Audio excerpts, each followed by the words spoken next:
Okay, so we're back on and we'll continue to the end of these questions, hopefully, here. So we pick up with how do you organize your work week? Do you have specific throwing and glazing days? No, I don't have specific throwing and glazing days in terms of it being Wednesday or Thursday or something like that. But I do plan sort of on a monthly basis what I am going to need to fill orders that we have, or to prepare for shows that we're going to, or to list things online. I'll sort of make a list, or special orders that we receive from people who are interested in specific pieces.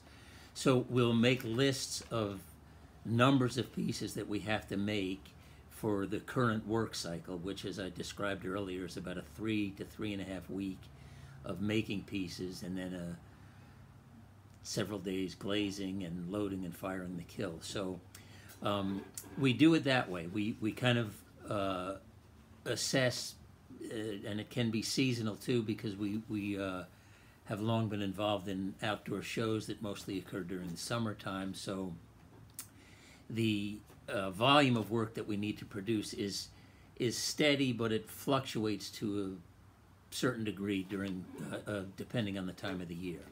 So we do plan our weeks by listing the items that we need to make, and just go down through them until we have enough. And we have found that about 3.5 weeks of full-time work, day in and day out, will produce enough pieces to fire the kill. So we don't want to get too far ahead with pieces that need to be fired before we fire them, because we have to kind of keep moving things through. So, and again, the specific days of the week for throwing and glazing, no. It's just whenever we have compiled enough pieces to continue the process into the next phase, glazing and loading and firing. How do you price your work?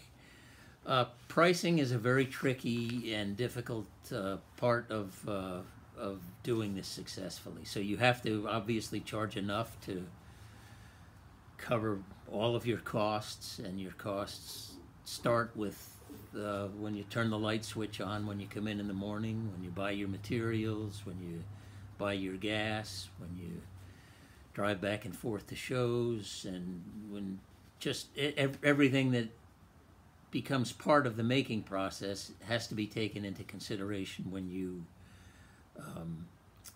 start to come up with pricing. That's a basis for starting the pricing, but beyond that, it's the amount of time each piece takes to make.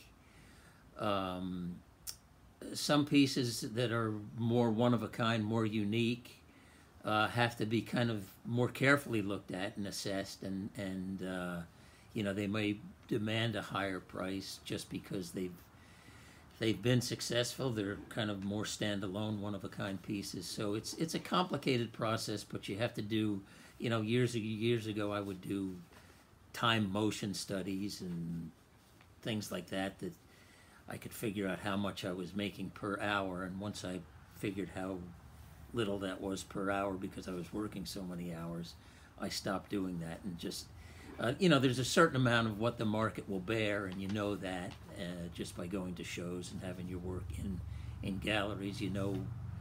If it's selling too quickly, your prices are probably too low. If it's sitting around for too long, they're probably too high. So you kind of arrive at a middle ground that is adequate to provide you with a living and to keep going, and that's kind of how you do it. And you kind of take a look at it periodically to make sure that things are what they should be.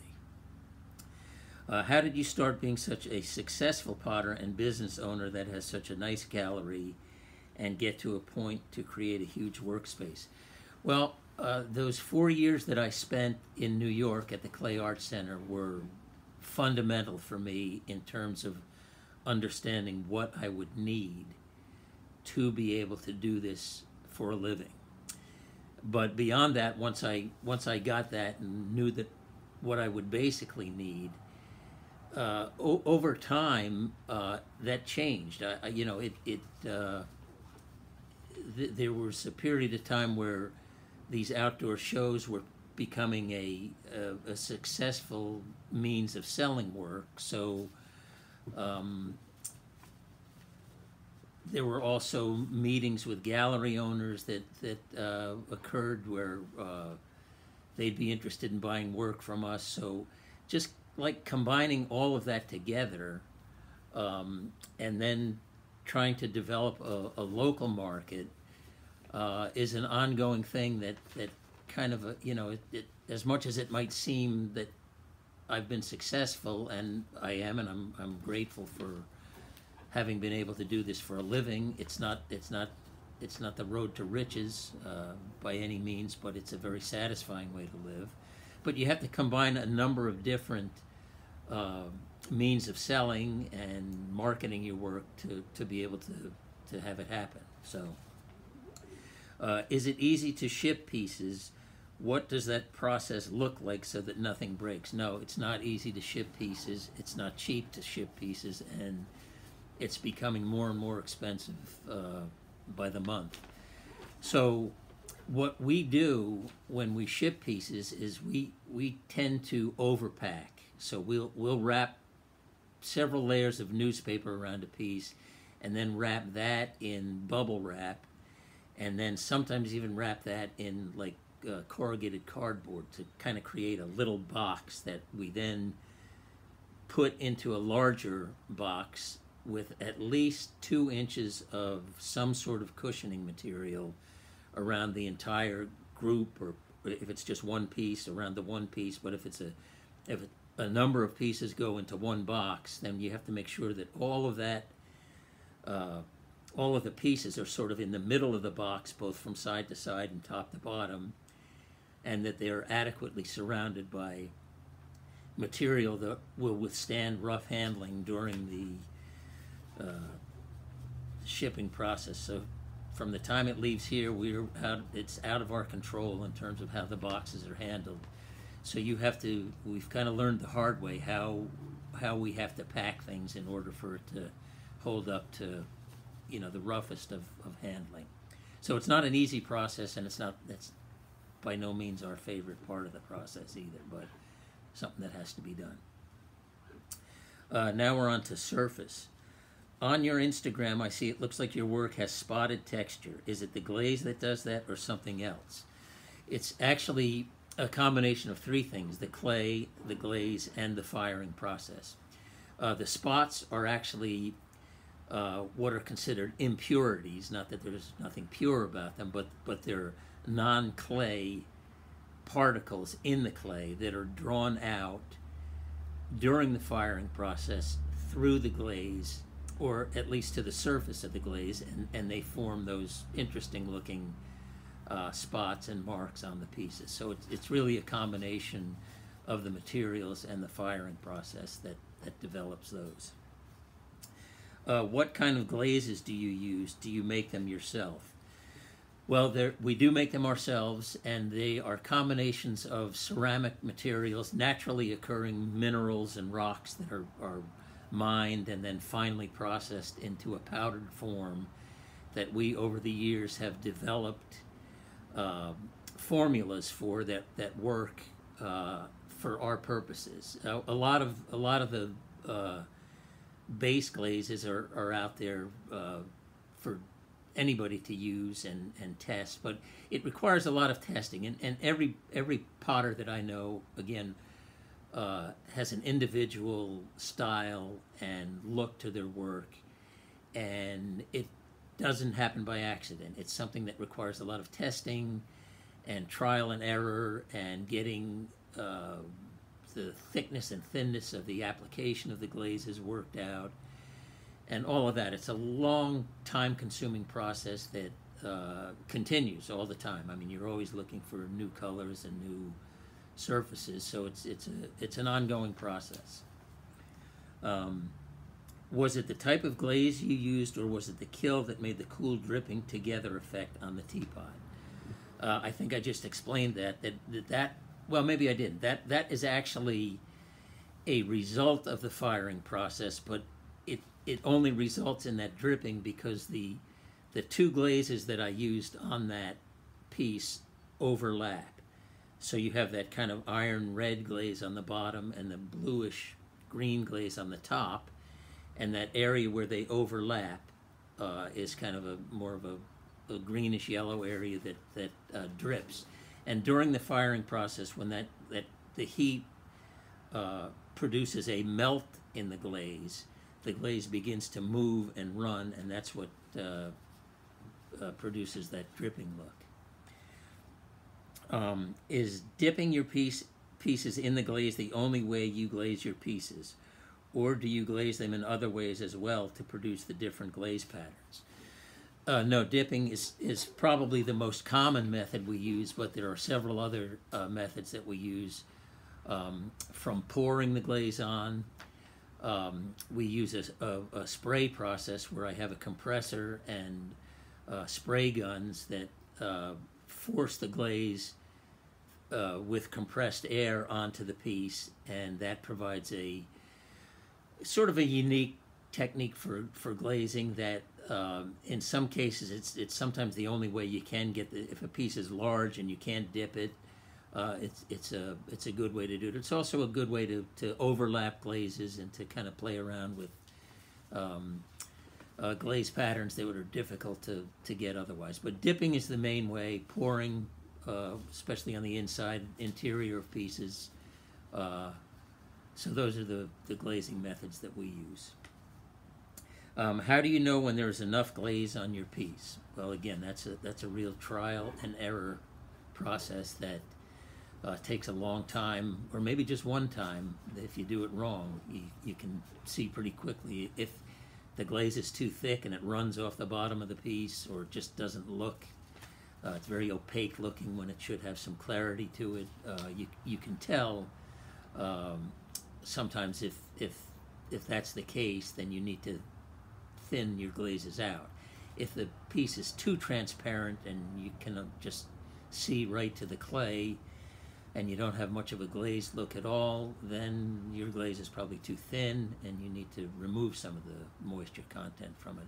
But it's something that requires a lot of paying attention to consistency of your glazes while you're applying them and the results that you get, and examining them to kind of analyze what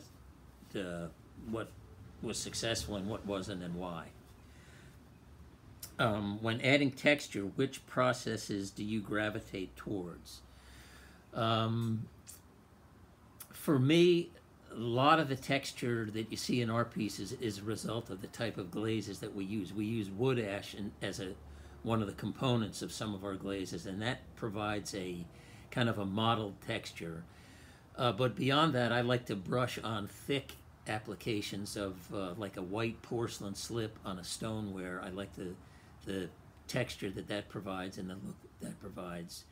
So there are also some carving tools that I use that will create either a faceted or a grooved surface on the piece that I like. So there's a lot of different techniques that you can use to get a texture, if that's what you're after in a piece. When you are dipping glaze on the teapot, is there a way of some kind of glaze sealant to keep the glaze from running down and having a crisp line? No, not during the glazing process. There's nothing other than wax that you apply, a liquid wax that you apply to areas where you don't want glaze to adhere. But there's no sealant that you can like cut off one glaze. Again, unless you want to use wax. If you've glazed a piece and want to use wax over it and then glaze an area like right next to it, and you would wax the area where you want the next glaze to stop. So there's that, but there's no sealant that you can use to prevent any dripping. You just have to be careful. Whenever you dip the teapot into the second glaze, would that mess up the glaze color? Would it change the glaze color that is in the bucket?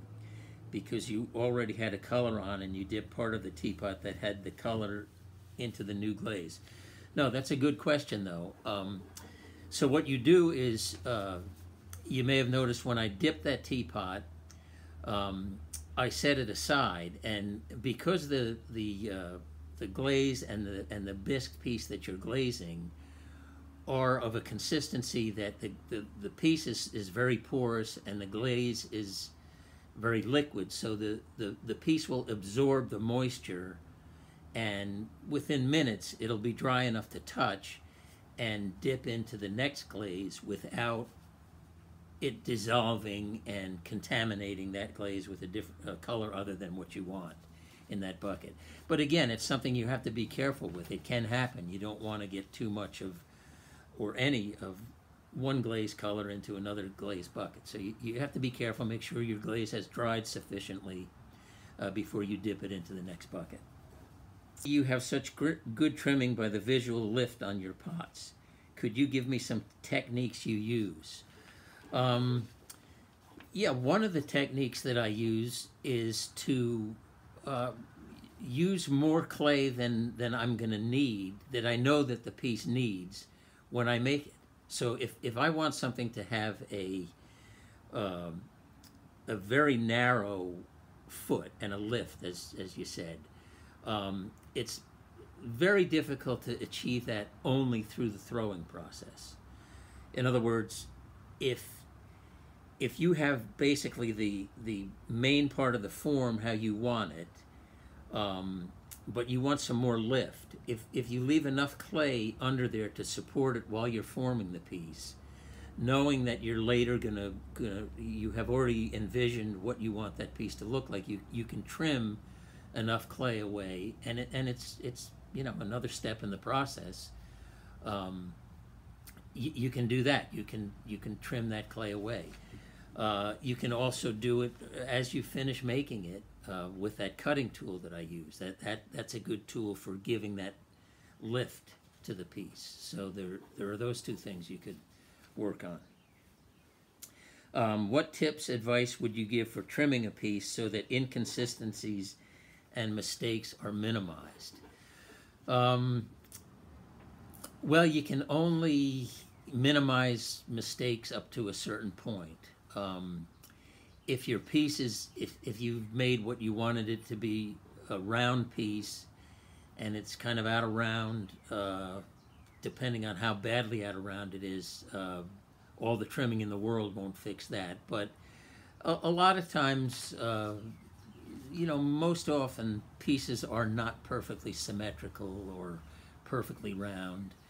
If you were to put them on a wheel and let it rotate, you'd see that there was some eccentricities and just naturally occurring movement during the making process or the firing process that happened. But just when you trim things, you have to be firm enough with your trimming tools so that you're trimming away the clay that you want. And you again, it's almost like centering. When you can't let the clay move your trimming tool around. You've got to kind of keep your tool either in a steady spot and moving in toward the center and out toward the perimeter in an even fashion. And if there are kind of little unevenness in the piece, don't let that kind of get exaggerated during the trimming process. Try to stay on top of that and be firm with it. Kiln. What kind of kiln do you use and at what temperature? Well, we use two different kinds of kilns. We use everything that we make is once it's dried, fired in an electric firing for what's called the bisque firing.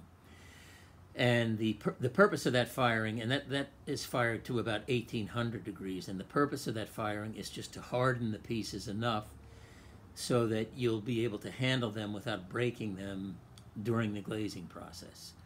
Because the glazing process applies a lot of pressure to handles and delicate parts of the piece that if they weren't bisque fired, they'd come apart. So that's the kiln we use for that. For our glaze firing, we use a large gas kiln that I'm sitting right in front of here that is fired to about between 23 and 2400 degrees.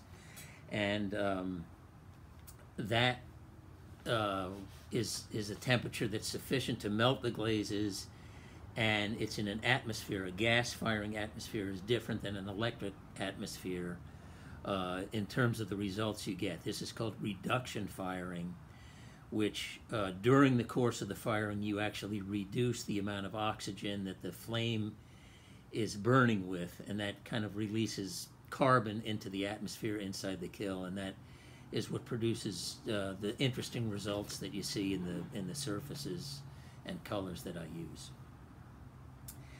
What is your favorite firing technique? Well, I just described the only two firing techniques that I typically use. I have been involved in some raku firing and some wood firings, but the gas firing that we do here is typically that's my favorite firing technique. Did you build the brick kiln yourself? Yes, I did. There are plans out there that are available to anyone, that and it's not a extremely difficult process to do. You just have to, take into account what size burners you're going to need for the size of the chamber you're building, and what you need for shelves and support posts and all that kind of thing. But if you ever get to the point where you're interested in building a kiln, there's plenty of information out there on what you need to do. During his firing process, I saw that he fires his pieces in large batches and does not use an electric kiln. Is that for energy conserving purposes, or is it just a preference? Well, I do use the electric kiln, as I mentioned, for bisque firing, but I wouldn't be able to produce the results that I get with my pieces and that I want in an electric kiln. So that's why I use the gas kiln. As I just described, that produces certain surface textures and colors that I wouldn't be able to get in an electric kiln. So that's why I use the gas. Energy-wise, it's probably no more or less efficient than an electric kiln. How long does it take for you to fire your pieces in your kiln, and how long does it normally take for you to load your kiln?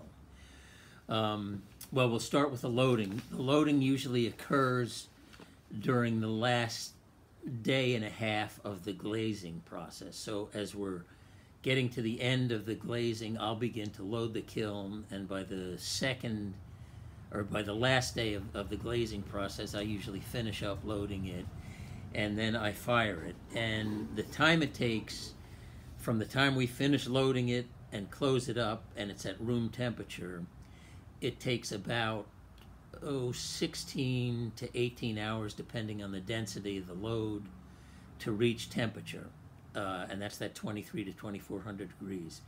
Once we reach that temperature, we hold it there for no more than a half an hour, and then turn it off, seal up all the burner ports that are open during the firing process. We just block those up. We close the damper in the chimney so that everything is sealed up, and the cooling process, at least in the beginning, is slow. So at that 23 to 2400 degrees, it will take from 36 to 48 hours to naturally cool down to the point where we can then open it and take out the finished pieces. When you are firing, how many fire head things are going into the kiln? How do you keep the heating even? Will the pieces right by the fire be altered due to the higher heat? All good questions. You refer to them as fire head things. They're actually burners, and on our kiln we have 4 of them, 2 on each side. So they are fired directly into an interior wall that is called a bag wall, and that's built into the area of the kiln just inside where the flames go. And it actually deflects the flame upward, and so that it circulates up to the top of the kiln, circulates back throughout, and exits the bottom and out a chimney. But yeah, you can affect the look of the piece if it's in direct contact with that flame, kind of right at the edge of maybe a shelf, that the flame is coming into that area before it deflects up and circulates through the kiln. The look of the piece, you can get more of a, I'll call it a burnt look to those pieces than the pieces that are more in the interior of the kiln and aren't as affected by direct flame impact as the ones on the edge. And as far as keeping the heat even, it isn't exactly even ever from top to bottom. But you discover over time what areas of your kiln get hotter, which are cooler, and you tend to load pieces with glazes that react to either hotter or cooler temperatures better than others. So you kind of learn as you go where to locate pieces that you're as you're loading the kiln. But the way you regulate evenness of heat is by opening and closing the damper, which affects how much heat is released out the chimney, the amount of gas pressure at your burners, and things like that. But again, it's not completely even from top to bottom ever. Clay. What type of clay do you prefer to use? Rather it be the easiest to handle or just makes for a better piece? So the clay that I use is a stoneware clay, and it's actually a blend of about 3 different types of clay and 3 other materials that are added to it that give it the properties and qualities that I'm looking for in a clay. It's no more or less easy to use than most stonewares. It's easier to use than some porcelains, although we do use porcelain too, but my main clay that we use for the majority of our production is a stoneware clay. In the teapot video, it seems that you are working with white clay. Do you prefer that clay over the others? What is your favorite type to work with? It actually appears white. It's more grayish, kind of off-white in its raw form, but it fires to kind of a light tan toward brown when it's finished. And again, it's a stoneware clay, and that's the clay I've used for the majority of the time I've been making pots, with the exception of some porcelain that I've used. So that's what I prefer to use, and that's kind of what I've developed the glazes that I use around, and seems to work best for me. Local clay. How do you know if the clay you find is going to be good clay? The best and only way to know is to see how it forms, first of all, how easily it will respond to, manipulating it either on the wheel or hand building. And then the true test is whether, what it does during the firing. I've actually dug some clay out of a creek behind our studio here, and it had very, very good throwing properties. It was very plastic and stretched nicely, and I was able to make nice pieces out of it. But when I went to test it, firing it to the temperature that we fire our normal work to, it completely melted. So it was a much lower firing clay than what I use, and the only way you'd find that out is by firing it. So I didn't make a lot of pieces with that, but I have used it as a glaze component, and it works as a nice addition to some glazes that kind of gives a similar runny effect to the ash glazes that I use. So local clays are abundant, and they're just in about any creek bed you come across. You can dig it out and try it out, but you got to be careful, especially during the firing process. So I think that's about the end of the list of questions. I hope I've answered most of them to your satisfaction, and again, good luck. Sorry we couldn't meet in person. Hopefully some of you are still underclassmen, and we can pick up next year, where we've had the groups out to the studio for demonstrations, and good luck with all that you do going forward. Thanks again. Bye now.